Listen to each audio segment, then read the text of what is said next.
I was inspecting a general's office when a photograph on his desk caught my eye, a young girl I instantly recognized. She had grown up with me in the Texas orphanage. I whispered, "Sir, this girl used to live with me." His face went pale, lips trembling as he murmured, "You mean, my lost daughter? Do you ever wonder if a single moment could shatter everything you thought you knew about your life?" Because one morning, standing in a general's office, I saw a photograph that didn't just change my day, it ripped open a 20-year-old wound and plunged me headfirst into a conspiracy that went all the way to the top. Asterisk, asterisk, I was just doing a routine vase inspection, one of those checklist-type mornings. My eyes, usually scanning for protocol breaches, landed on this small framed photo on General Alden's mahogany desk. A little girl, maybe 6, with bright brown curls and eyes that felt familiar. And that's when my world just went silent. I froze. I knew that face. The inspection folder slipped from my hand, scattering papers across the polished floor. My throat tightened. The frame was silver, engraved with one word, Emily. She was clutching a tiny stuffed marine bear, smiling. My pulse hammered so hard I thought it would drown out the ticking wall clock. "Something wrong, Major Collins?" The general's voice cut through the air, sharp, but with an edge of caution. I swallowed, turned to him, and somehow managed to point at the desk, my hand trembling despite years of training. "Sir, this girl, this child in the photo. She lived with me in the orphanage in Texas." His eyes widened. The color drained from his face so fast it was like someone had pulled a plug. His lips parted, quivering, before he whispered, "You mean, my missing daughter?" He looked at me as if I'd dragged a ghost into his office. And for a moment, I didn't know what to say. I was a Marine, trained to confront chaos, to face down any enemy. But standing there, the silence between us felt heavier than any battlefield I'd ever crossed. That morning had started like any other. Coffee at 0600, uniform pressed, inspection orders folded neatly in my breast pocket. Professional distance. Keep emotion out of the job. That was the rule. But life never respects rules for long. General Robert Alden. A man of perfect posture, precise words, a leader who could command silence just by walking into a room. I'd admired him from afar during my cadet years. Now, I stood in his office, shaking like a raw recruit. He motioned for me to sit. "Tell me exactly what you mean, Major." I took a deep breath. "Sir, that girl, Emily. You called her Emily. I knew her as Lily. We grew up together in St. Mary's Orphanage, Waco. She was about my age, maybe a little younger. She came there when we were 6. The general's jaw clenched. How can that be possible? Emily was taken from a park in Dallas 20 years ago. She was 4. I met his gaze. Then she must have been found, sir. Found and renamed. For a long time, neither of us spoke. The office clock just kept ticking, steady, uncaring. Then the general walked to the window, his reflection faint against the Texas sunlight. "I searched for years," he said quietly. "Private investigators, military contacts, even federal channels. They found nothing. My wife died thinking she was dead." He turned to me, his eyes wet but steady. "And now you tell me she lived." I nodded slowly. "I can't be sure, sir, but those eyes. I'd stake my life on it." He exhaled hard, steadying himself. "Tell me about her. What do you remember?" So I told him. About Lily's soft voice, her quiet laughter, her habit of tracing airplane shapes in the dust on our dorm windows. How she'd hum old hymns when the younger kids cried at night. And then I told him about the tiny crescent birthmark near her neck. When I said that, his hand went to his chest as if something had just pierced through. Emily had the same mark. The general sat heavily behind his desk, all authority gone, replaced by raw emotion. "Major Collins, if you're right, if my daughter was alive all these years, then someone kept her from us." His tone hardened, a steel edge returning. "And I intend to find out who." I hesitated. "Sir, with respect, this might go deeper than either of us think. Adoption files, sealed transfers, it won't be easy." He looked up. "You're a Marine, aren't you?" "Yes, sir." "Then we do not quit when something isn't easy." That sentence, simple, firm, lit something in me I hadn't felt in years. Not anger, exactly, but a kind of righteous determination. When I left his office, the sun outside felt hotter, the air thicker. My boots hit the pavement in perfect rhythm, but my mind replayed that photograph over and over. Could it really be her? Lily. The girl who'd shared her half of a peanut butter sandwich when I was hungry. The one who'd whispered, "Someday, we'll both get out of here." I remembered the last time I saw her. We were 12.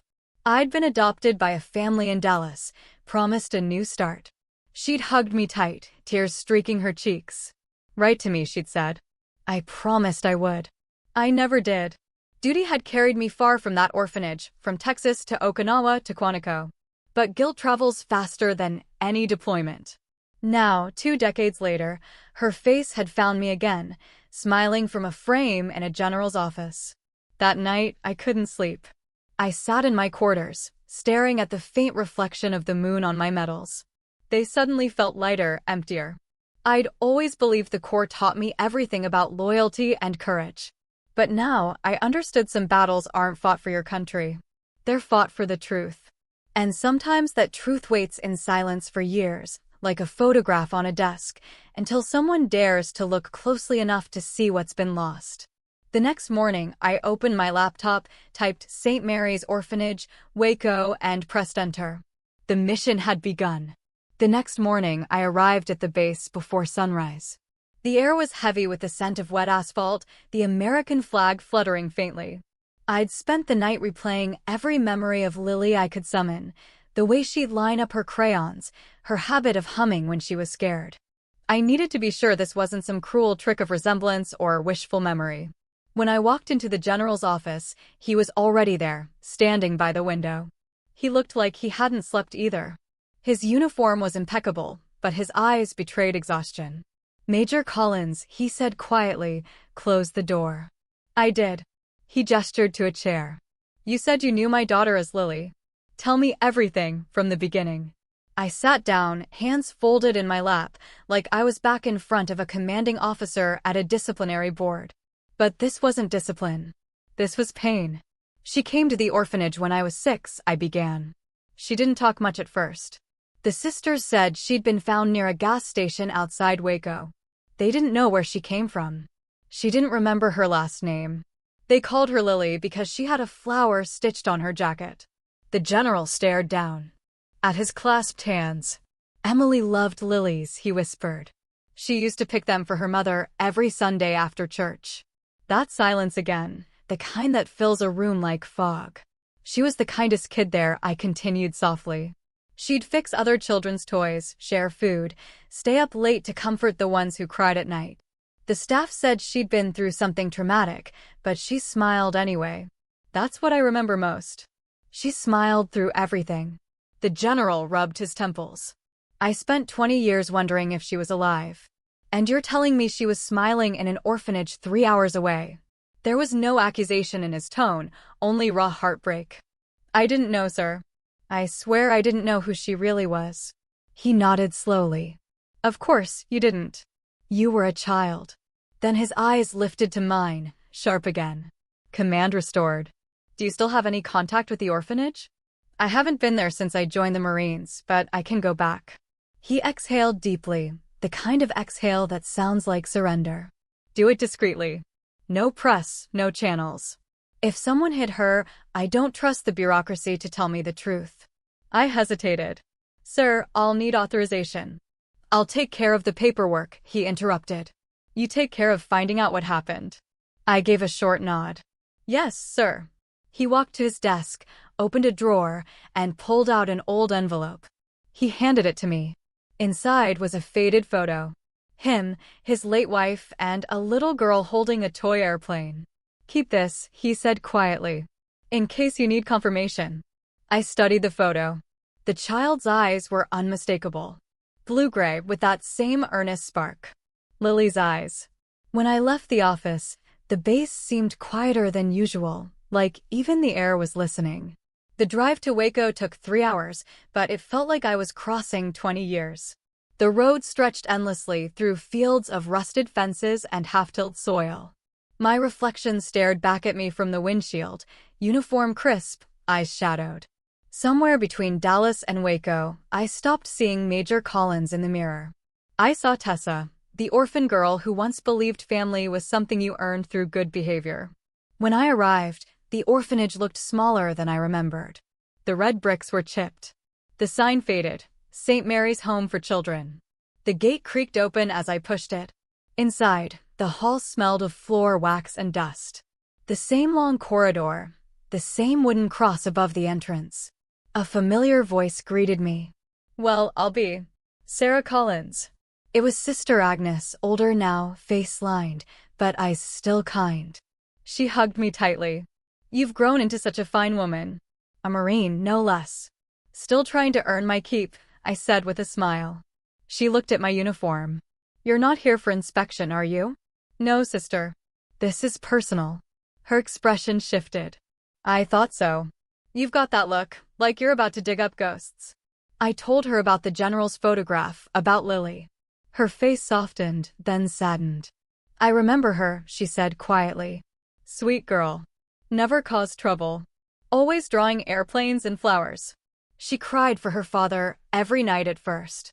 After a year, she stopped. My throat tightened. What happened to her? She was transferred. That's what the paperwork said. Houston Foster Care Program, 2006. A new family, supposedly, but we never got confirmation. Back then, records were unreliable. "Do you still have her file?" Sister Agnes nodded and disappeared down a hallway. When she returned, she was holding a dusty brown folder. Not much left. "We lost most files in the flood 10 years ago."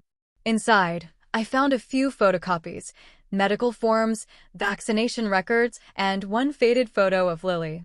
On the back, written in the sister's neat hand, "Transferred by request of State Social Services, case ID 77HC. I snapped a photo with my phone. "Sister," I asked carefully, "who approved the transfer?" Her brows knit. "I don't remember the man's name. He wasn't one of ours. Military, maybe. He wore a badge, not a collar." I froze. "Military?" "Yes." Said it was part of an emergency relocation after a hurricane. "There was no hurricane in Texas that year," I whispered. Sister Agnes looked startled. "Are you sure?" "I'm sure." For the first time, I felt a cold certainty crawl up my spine. Someone had used military credentials to move Lily. And hide her. When I thanked the sister and walked out, the late afternoon sun hit the building just right. The old bricks glowed amber, and for a second, I imagined Lily's laughter echoing through the courtyard again. But the echo was gone. Only the wind remained. As I started my car, my phone buzzed. It was a message from General Alden. "Keep me updated. I've reopened my daughter's case file. And Major, be careful who you talk to. Some ghosts wear uniforms." I looked at the orphanage in my rearview mirror and whispered, "Yes, sir." Because he was right. Some ghosts don't haunt cemeteries. They haunt paperwork. And I was about to wake them up. I drove away from Waco with the folder sitting on the passenger seat like a silent passenger. Every few miles, I glanced at it, brown edges curling, the word "confidential" stamped in red ink across the top. I'd handled classified intelligence in combat zones, decrypted orders during blackouts, even read casualty lists that could break the hardest heart. But nothing felt heavier than that thin file. The highway stretched wide and endless under the Texas sun. Flat fields blurred into the horizon. And with every passing mile, I felt like I was driving deeper into my own past. When I joined the Marines, I promised myself I'd never look back. I buried St. Mary's. Buried Tessa.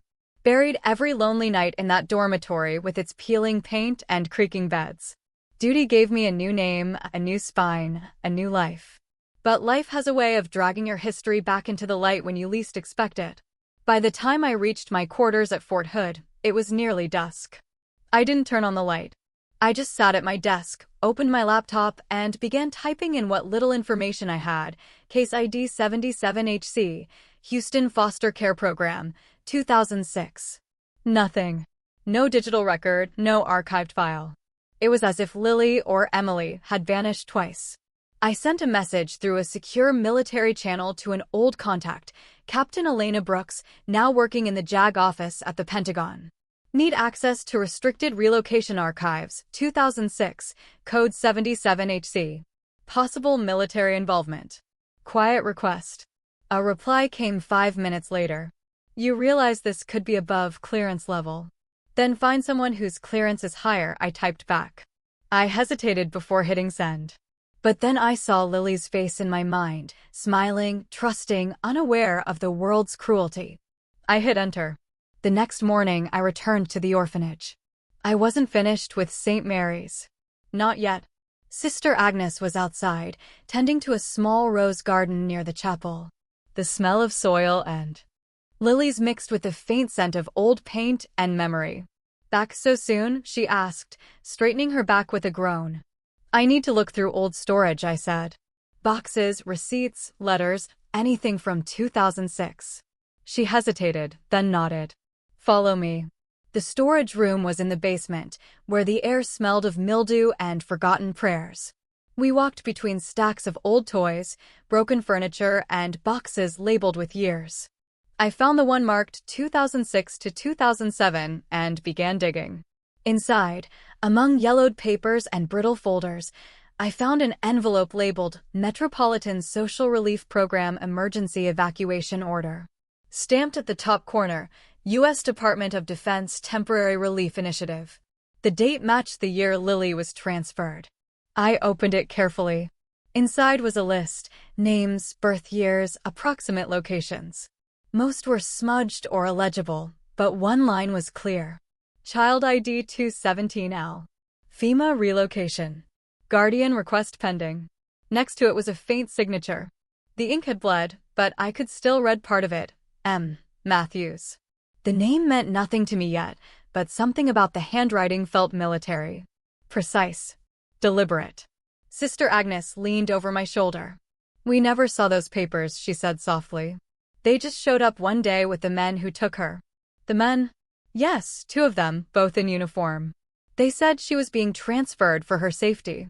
I stared at the paper. Safety from what? She shook her head. They never said. That night, I sat in my car outside the orphanage, engine off, lights dimmed. The town was quiet, only the hum of cicadas and the occasional passing truck. My phone buzzed. A message from Elena. Got something. The relocation order, code 77HC, was processed through a defense logistics branch in Killeen, handled by Colonel M. Matthews, U.S. Army, retired 2010. Address attached. Proceed carefully. He's well connected. I stared at the screen. Colonel M. Matthews. That name felt like a locked door I'd just been handed the key to. I copied the address. A suburb of Georgetown, about an hour from the base. I should have waited for authorization. Filed a report. Gone through channels. But this wasn't an official mission. It was personal. And personal missions don't wait for permission. The next morning, I put on civilian clothes, jeans, a gray t-shirt, and my old leather jacket. The Texas heat was already rising by 0900. I parked across the street from a neat single-story home with a manicured lawn and a U.S. flag fluttering from the porch. The kind of place that looked ordinary from the outside, but carried ghosts inside its walls. Colonel Matthews answered the door himself. Late 70s, trim, still carried himself like a soldier. His handshake was firm, but cold. Major Collins, you said? I retired years ago. What's this about? Relocation orders, I said evenly. 2006, Texas region. A program that involved a little girl from Waco. He frowned, pretending to search his memory. You'll have to be more specific. Case ID 77HC, I said, watching his face. His pupils contracted, just a flicker, but enough. Never heard of it, he replied, stepping back. Now, if you'll excuse me. I blocked the door with my boot. Sir, I'm not here to cause trouble. But I think you know exactly what I'm talking about. He glared at me. Joins. You're out of line, Marine. Maybe. But I've buried too many truths in the name of following orders. Not this one. For a moment, I thought he might slam the door. Then his shoulders sagged. He motioned me inside. The living room smelled faintly of cigar smoke and lemon polish. On the wall hung framed commendations, Photos of a younger Matthews with generals and senators. He poured himself a drink, hands trembling just enough for me to notice. That file should have stayed buried, he muttered. So, it exists, I said quietly. He looked at me over the rim of his glass. You're chasing something that will break a lot of people if you dig too deep. Was it your idea to move her? He sighed. No. Orders came from above. Said it was for national security. National security? I almost laughed. She was a child. Matthews's eyes hardened. Not my decision. My job was to follow through. Whose decision then? He hesitated. The request came through a classified channel, marked with an old defense seal. Office of Strategic Infrastructure. You'll find nothing online. They made sure of that. He refilled his glass and said, almost to himself, that girl. She looked scared when they took her. Kept asking for someone named Tessa. I froze. That was me. He turned toward me, eyes narrowing. Then you already know too much. Before I could respond, he took a long drink, set the glass down, and whispered, be careful who you serve, Major. Some commands come from men who've forgotten what honor means. I left his house with my pulse hammering. The sun outside burned my skin, but inside, I was ice cold. I had my first lead and my first enemy.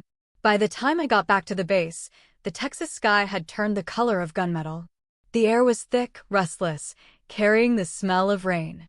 I parked near the hangars, sat in my car for a moment, and let the engine tick down to silence. My mind was louder than the thunder forming over the horizon.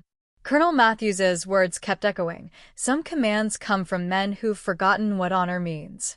That was a warning, and I knew it. In the Marines, warnings like that don't come from fear. They come from guilt. I opened my laptop and began cross-referencing everything: his service years, the FEMA relocation program, Defense Logistics Division. Buried deep in an old database, I found a memo tagged Confidential Infrastructure Recovery Operations, July 2006. The signature line read, M. Matthews, DLD. Underneath, 3 initials caught my eye. HV. I didn't need to guess who that was. My father had spoken the name before he died. Harold Vance. Now a powerful Undersecretary of Defense. Once a major stationed right here in Texas. He and Alden had served together early in their careers, but their paths split sharply. Alden took the moral route. Vance took the political one. If Matthews had been taking orders from Vance, this went far beyond a misplaced orphan file. I picked up the phone and called General Alden. Sir, it's Collins. You found something. His tone was steady, but tight, like a wire pulled too hard. Yes, sir. A Colonel Matthews handled a 2006 relocation order. He claims it came from an upper channel, something called Strategic Infrastructure. Silence. Then, Harold Vance. A long pause. I suspected, sir. He's still in Washington. You think he'd risk exposure now? Men like Vance don't see risk, Alden said grimly. They see leverage. He exhaled slowly. Listen, Major. This stops being an inspection now. This is intelligence. You tread carefully. I'll reopen my daughter's case quietly, through personal channels. Yes, sir. After the call ended, I stared at the phone in my hand. Intelligence. That word changed everything. Because in my world, intelligence meant shadows, power, and the kind of secrets that swallowed people whole. The storm broke just after midnight. Rain hit the barracks roof like gravel. I couldn't sleep, so I opened the old folder again. There, beneath the paperwork from St. Mary's, was something I hadn't noticed before, an envelope wedged between the pages, unmarked.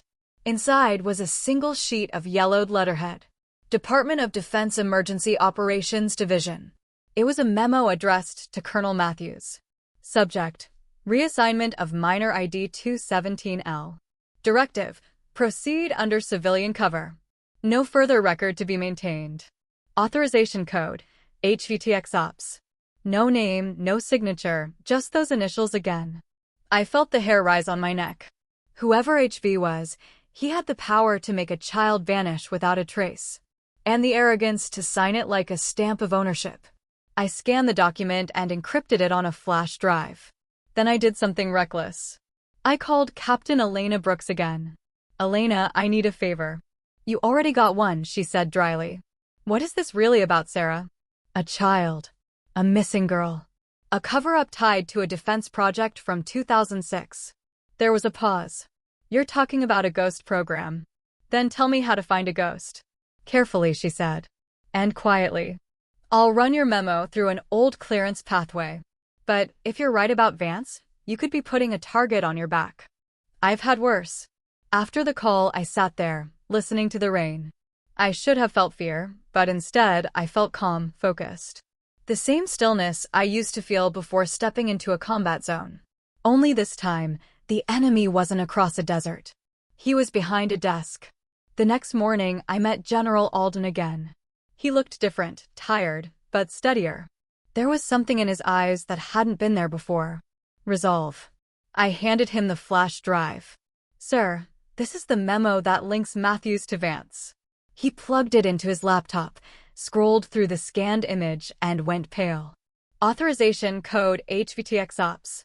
He used an operational seal that was shut down in 2004. Meaning he revived a dead program under a fake directive. No oversight, no accountability. He leaned back, rubbing his temples. You understand what this means, don't you? If this comes out, it'll shake half of Washington. With respect, sir, I said quietly. I don't care about Washington. I care about Emily. He looked at me, a flicker of pride breaking through the exhaustion. You sound like her mother. He stood and walked to the window. You've done enough. Let me handle it from here. I shook my head. Sir, you can't do this alone. Whoever covered this up still has resources. We need evidence. Proof she was transferred, not lost. He turned, voice low but fierce. What are you suggesting? Let me talk to Matthews again. This time off record. He hesitated. If you push him, he'll push back. I'm a Marine, sir. I know how to handle pressure. 2 nights later, I drove to Georgetown again. The neighborhood was quiet, porch lights glowing like sentries. I parked a block away and waited until the street was empty before walking up to Matthews's house. When he opened the door, I saw fear flicker in his eyes. He knew why I was there. Major Collins, he said, voice rough. You should have stayed out of this. Too late, I replied. I found the memo. He froze. Then you know what it means. I know it means someone used your authority to cover up a kidnapping. He shook his head violently. You don't understand. That order wasn't mine. I was told to sign it or lose everything. My pension, my record. They said the girl was under federal protection, that her father was compromised. Her father was a Marine general, not a criminal. Matthews's expression cracked. I didn't know that. I swear I didn't. He sank into his chair, trembling. I thought I was helping a child, not burying one. I pulled out my recorder and set it on the table. Say that again. He stared at the blinking red light. You think a confession will change anything? Vance still sits in D.C. untouchable. People like me, people who followed orders, we're the ones who pay. Then help me make him pay. For a long moment, he didn't move. Then, quietly, he nodded. You'll find what you're looking for in Logistics Archives, Houston Branch. Box 47C. I can't get you in, but you can. You still wear the uniform. He pushed a folded piece of paper across the table. A key card. It'll work once. Don't come back here after you use it. I stood. Thank you, Colonel. He didn't look up. Don't thank me, Major. Pray I never have to see that little girl's eyes again in my sleep. Outside, the rain had stopped. The moon cut through the clouds like a blade, and the air smelled of wet earth and second chances. As I slid behind the wheel, I held up the key card against the dashboard light. One use, one chance, and maybe, just maybe, one step closer to the truth. By the next morning, the Texas sky was washed clean. The air smelled of dust and wet cedar. I barely slept, running on coffee and adrenaline as I prepared to head for Houston. Before I left, I had to see General Alden one more time. He deserved to know what I was walking into. When I stepped into his office, he was standing at attention by the window, staring at the parade field below. Sunlight caught the silver streaks in his hair. For a moment, he looked less like a general and more like a father waiting for news he was afraid to hear. Sir, I said quietly. He turned. Collins, you look like you've been through a war. Maybe I have. I set the key card on his desk. Matthews gave me this. It's for the logistics archives in Houston. Box 47C. He said that's where the real records are about Lily, or rather Emily. Alden's jaw tightened. He talked. He's scared, sir. Said the order wasn't his. He signed under pressure. The general studied the card for a long moment. Pressure from Harold Vance. It wasn't a question. Yes, sir. Matthews admitted it. He nodded slowly, as if confirming a suspicion he'd carried for years. Vance always had power friends, senators, defense contractors, lobbyists, the kind of men who believe loyalty is a currency. I hesitated. Sir, I don't mean disrespect, but why would anyone target you? Why take your daughter? He took a long breath and sat behind his desk. You ever make an enemy out of the wrong man, Major? Plenty, sir. He gave a small, humorless laugh. Then you'll understand. He opened a drawer and pulled out a weathered folder. Inside were newspaper clippings, photocopies, and one yellowed letter. He pushed it toward me. Read that. The letter was typed, signed only with the initials HV. Step down from command or your family will pay. I looked up, startled. Sir, I received that the week before Emily disappeared, he said quietly. At the time, I was overseeing an investigation into defense logistics. Contracts, specifically Vance's unit. I found proof of procurement fraud. Millions in unaccounted funds. I planned to take it to the Inspector General. He looked past me toward the window, eyes unfocused. 2 days later, she was gone. The police thought it was random. A child abduction from a park. But I knew better. I set the letter down carefully. You think Vance retaliated? I don't think, Major, he said firmly. I know. The room went still, except for the soft whir of the air conditioner. He continued, voice lower now. My wife, Claire, never forgave me. She blamed my career, my pride. She thought if I'd left the Corps, we could have been a normal family. She was right, in a way. I buried myself in work. When she passed 5 years later, I buried myself deeper. His hands trembled slightly as he poured a glass of water. I've carried that letter every day since. A reminder that some victories come too late. I swallowed hard. Sir, if Vance is behind this, he didn't just destroy your family. He corrupted the very institution he swore to serve. He looked up sharply. And now you see why I've stayed quiet. The Corps is built on honor. But honor can't survive scandal. If this comes out wrong, it'll tear through command like wildfire. Careers will end. Recruits will lose faith. Sir, with respect, I said gently. The truth deserves daylight, even if it burns. He studied me, then smiled faintly. You remind me of Claire. She had that same fire. For a long time, neither of us spoke. Then he said quietly, Do you believe Emily's alive? Yes, sir. I've seen too many impossible things to believe otherwise. He nodded slowly. Then, find her, Collins. Not for me. For her. She deserves to know who took her life from her. He stood, buttoned his uniform jacket, and extended his hand. I rose instinctively and saluted, but he shook his head. Instead, he reached across and gripped my shoulder. You've done more for me in a week than a dozen investigators did in 20 years. I'm grateful. Just doing my duty, sir. Not just duty, he said. Something more. On my way out of headquarters, I stopped by the memorial wall, names etched into stone. Marines who'd fallen in service. I ran my hand over the names, remembering faces I'd known and those I hadn't. Each name was a story unfinished. Emily's story wasn't finished either. Back in my car, I thought of Matthews's trembling hands. Of the forged directives. Of Alden's haunted stare. Power, pride, corruption.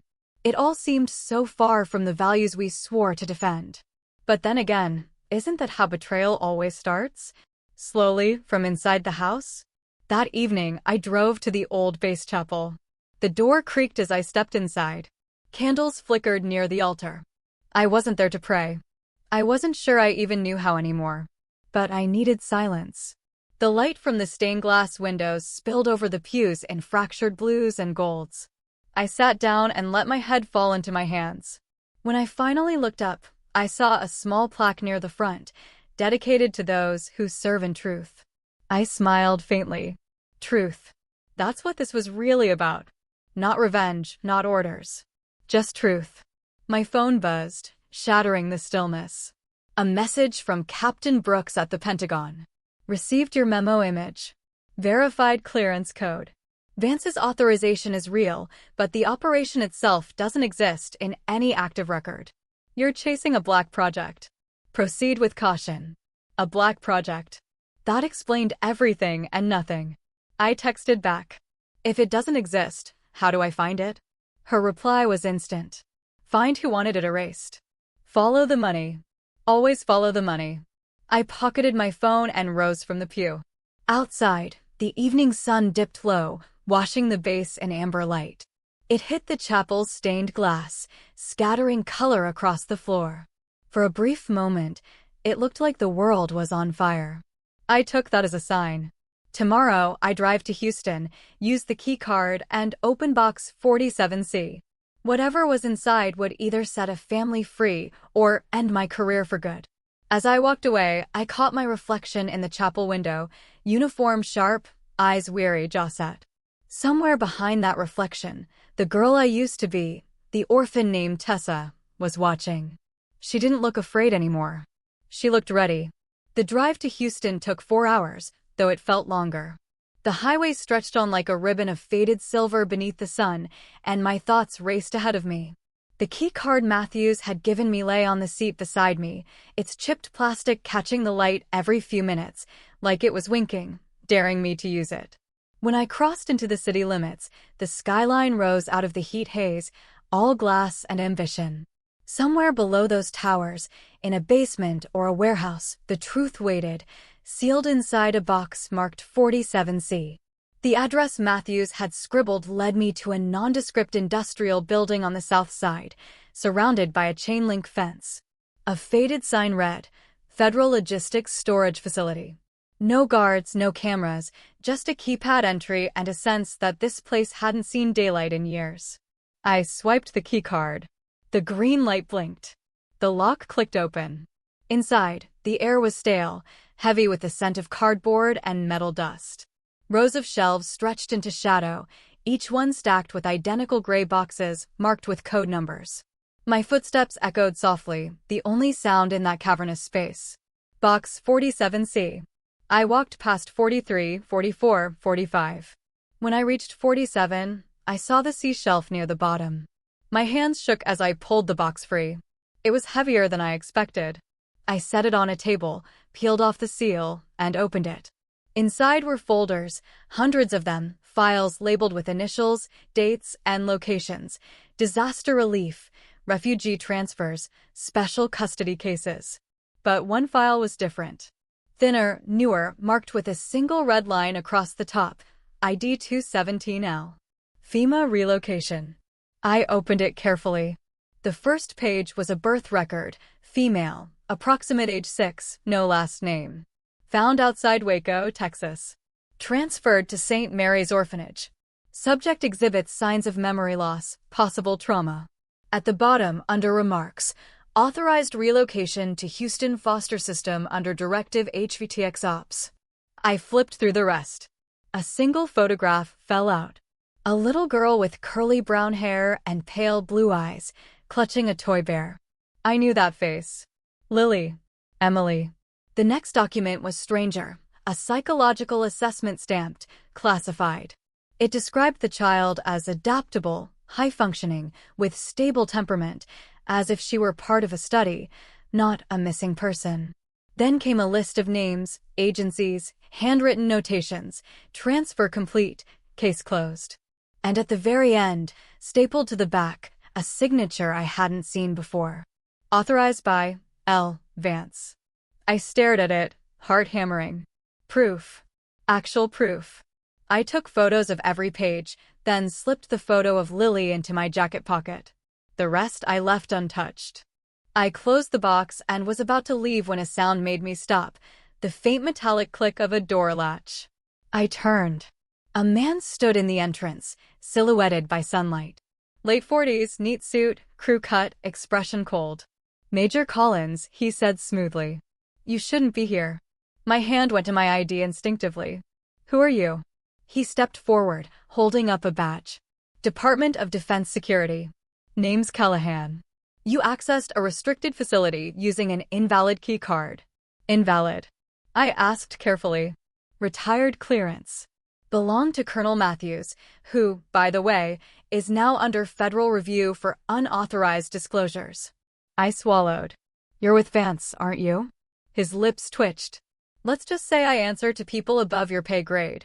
He extended a hand. Hand me the file. Not going to happen. His eyes narrowed. You're making a mistake, Major. That file is sealed for a reason. I know, I said, voice low. Because it's evidence of a crime. He took a step closer.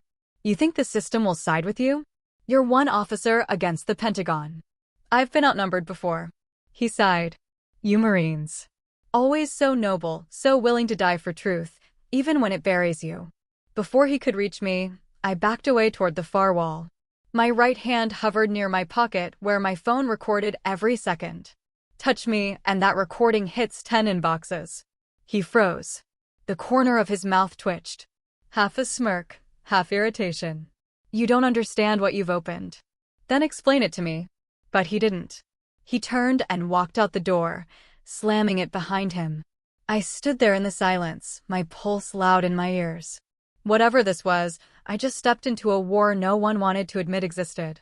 I drove straight to a quiet diner on the outskirts of town, parked where I could see the highway, and transferred every photo from my phone to the cloud. I sent copies to Captain Brooks and one to a private, encrypted drive I used on deployments. Then I ordered black coffee and sat there, thinking. Vance's authorization. Matthews's fear. Callahan's warning. It all fit. A pipeline of secret relocations under the guise of national security. But Emily wasn't a spy or a witness. She was a child. My phone buzzed again. It was a number I didn't recognize. Collins, I answered. Major, this is Detective Ramos, Houston PD. Captain Brooks gave me your contact. His voice was rough, steady. The voice of someone who'd seen too much. She says you might need a pair of eyes down here. I do, I said. How do you feel about digging up old ghosts? He chuckled. I work homicide. That's half my job. I gave him a brief summary. The missing girl, the file, the federal interference. He didn't flinch. I can pull the orphanage closure reports from that year, he said. Maybe we'll find a name that slipped through the cracks. Thank you, Detective. One thing, Major, he added. If you're right about this, and this Vance character really has that kind of reach, don't go anywhere alone. I glanced at my rearview mirror, half expecting to see Callahan's car behind me. Nothing but trucks and sunlight. I'll be fine, I said. Every soldier says that, Ramos replied. And every ghost does too. That night, I checked into a cheap motel outside Katy. I didn't trust base lodging. Not after the break-in at the facility. The sheets smelled like detergent and dust. The AC rattled. But it was anonymous. I set the photo of Lily on the nightstand and stared at it for a long time. The smile. The curls. The innocence. What kind of man takes that away? Outside, the hum of the highway blended with the soft crackle of thunder in the distance. I thought about the general. About the day he'd find out his daughter wasn't dead, just hidden. About the look in his eyes when he finally saw her again. If she was still alive, I'd find her. And if the man who took her was still breathing, well, that would be a different kind of justice. I turned off the lamp, the room fading to darkness, and whispered to the quiet, Hold on, Lily. I'm coming. By morning, I'd memorized every document I'd photographed, every name, every code. I could still see that red line stamped across the file, authorized by L. Vance. It burned in my mind like an open wound. The motel coffee was weak and bitter, but it kept me moving. Detective Ramos met me in the parking lot, a tall man in a plain brown jacket, with the posture of someone who'd done his own share of patrols. Major Collins, he said, shaking my hand. You've stirred up a hornet's nest. I gave a small smile. Story of my life. He opened a folder. I went through the archives you mentioned. St. Mary's was part of a foster system audit in 2007. 6 kids were listed as transferred to Houston, but only 5 arrived. One name missing from the log, Lily Carter. I exhaled. That's her. That's Emily Alden. Ramos nodded. Here's the kicker. The transfer was signed by a deputy coordinator, Harold Vance. It was an internal document, never meant for public record. So, he used his military credentials to move a child off the grid. Ramos looked grim. And then erased her. We drove to Matthews's house that afternoon. The front blinds were drawn tight. No movement. I knocked twice. No answer. The third time, the door creaked open a few inches. Colonel Matthews. I called out. Silence. Ramos drew his weapon, motioning for me to stand back. We entered cautiously. The house smelled like stale bourbon and old smoke. A lamp was knocked over, a picture frame shattered on the floor. Matthews was slumped in his chair, head tilted, a bottle still in his hand. Empty pill containers on the table. I knelt beside him. No pulse. Ramos swore softly. Suicide. Maybe, I said. But look. Pinned to Matthews's shirt pocket was a note. 4 words. Shaky handwriting. I tried to warn you. At the precinct, Ramos's contacts processed the scene. The official story would say overdose. But both of us knew better. Someone had gotten to him first. I left Houston that night, my hands gripping the wheel hard enough to hurt. Matthews's death changed everything. Now it wasn't just about a missing girl. It was about silencing anyone who got too close. When I got back to Fort Hood, I went straight to the general's quarters. The guard at the gate let me through without question. He was sitting in his study when I entered, still in uniform, tie loosened, the same haunted look in his eyes. Matthews is dead, I said quietly. He froze, the glass of whiskey halfway to his lips. Pills? But I think it was staged. He left a note. Alden set the glass down with trembling hands. Vance, he whispered. Sir, he knows we're close. I think he sent someone after the files. You're not safe here. He gave a faint, weary smile. Major, I stopped being safe 20 years ago. I took the photo of Lily Emily from my jacket and laid it on his desk. I found this in the Houston archive. There's proof of the relocation. Vance's signature. He stared at it for a long time. Then his hand went to his face, covering his eyes. I heard a sound I hadn't heard from him before of a low, broken sob. When he finally looked up, tears streaked his weathered face. My God, she's alive. We can't be sure yet, I said softly. But the trail's warm. He nodded slowly, pulling himself back together. Then we follow it. Where does it lead? Vance, I said simply. All the way to D.C. 2 days later, we landed at Andrews Air Force Base under the guise of a logistics audit. The general had enough clearance to keep us off the radar. But secrecy in Washington is like fog. It looks solid until you touch it. Captain Brooks met us outside the Pentagon. You two are insane, she said, pushing her sunglasses up. You realize what happens if you accuse an undersecretary without hard proof? I've got proof, I said. A signed authorization of a death. And 20 years of silence. She sighed. Then I hope you've got more than that, because Vance has friends who can erase you before breakfast. We don't need his friends, the general said evenly. We just need 5 minutes in his office. We got those 5 minutes, barely. Vance's office was immaculate, flag behind the desk, framed commendations, the faint hum of power in the air. He looked up as we entered, recognition flickering briefly in his sharp gray eyes. Robert, he said smoothly. I was told you retired. Not yet, Alden replied. I had a few loose ends. Vance's gaze shifted to me. And who is this? Major Sarah Collins, I said evenly. U.S. Marine Corps. I think we've met, at least on paper. He smiled faintly. I doubt it. What can I do for you, Major? I slid the photo of Lily across his desk. You can start by explaining this. His eyes flicked down, just for a second. Pretty girl, he said, his tone casual. What about her? She was relocated under your directive. Code HTX Ops. He leaned back, lips curling into something that wasn't quite a smile. That program was classified. You have no authority to access those files. I have all the authority I need, I said. She was a child, not a classified asset. Vance's jaw tightened. You have no idea what you're meddling with. The world isn't black and white, Major. Sometimes we bury things for a reason. Then let's unbury them. He stood, towering over his desk. You think you can threaten me? You'll be stripped of your commission before the week's out. The general rose, his voice low but full of steel. Try it. But know this, Harold. If my daughter's name is anywhere in your files, I'll drag you before Congress myself. For the first time, the mask slipped. A flash of fear. Or was it guilt? Crossed Vance's face. You can't prove anything. Alden smiled faintly. That's the thing about men who hide behind secrets. Eventually, someone like her, he nodded toward me, shines a light. Vance's voice dropped to a hiss. You don't know what you're starting. I met his gaze squarely. Yes, I do. I'm starting justice. We walked out before he could answer. Outside, the afternoon sun blazed across the marble steps, bright enough to sting the eyes. The general stopped, took a deep breath, and said quietly, He's cracking. He knows it's over. Not yet, sir, I said. But soon. That night, back at the temporary quarters, I couldn't sleep. My phone buzzed at 2:01 a.m. A message from an unknown number. If you want to find the girl, go to Lake Charles, Louisiana. Ask for Lily Carter.